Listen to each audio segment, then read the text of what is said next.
whomever I'm working with has accepted the moment, accepted what's happening, accepted the emotions, then the next step is to admit that we're responsible for our own happiness.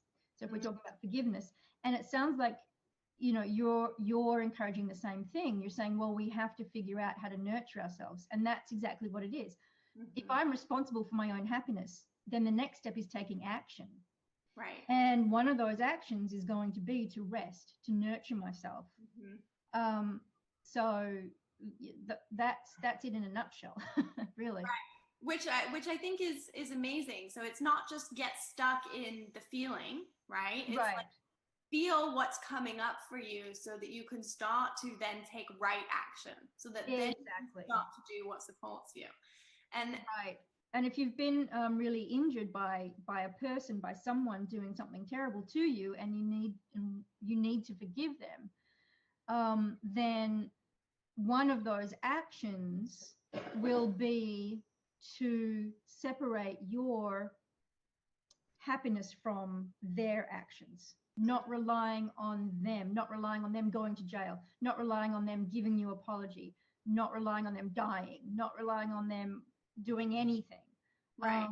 And once we get to that point, then we have forgiven and we can live free from the connection with the person who hurt us.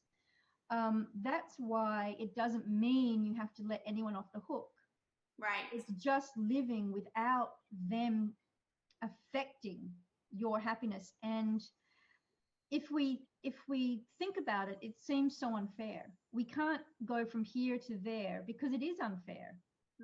But we can go from here into our body and live in the moment, live in the absolute visceral reality of where we are, and then take action based on that.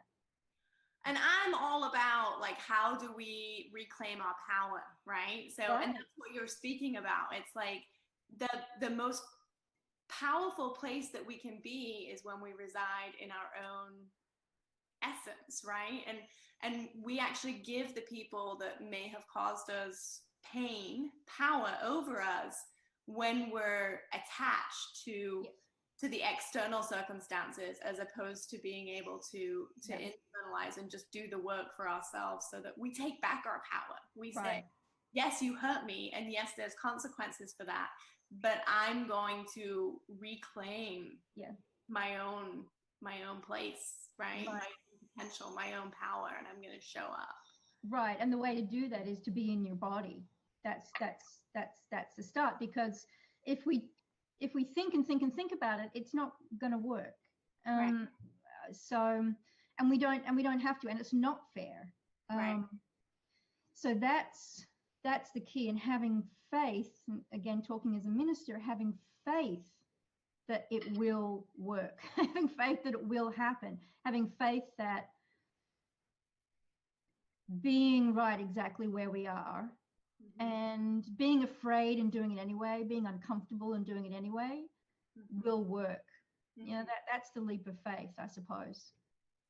And for me, you know, going back to what you said earlier, one of the most amazing things that we can do to or for ourselves is draw in that universal light.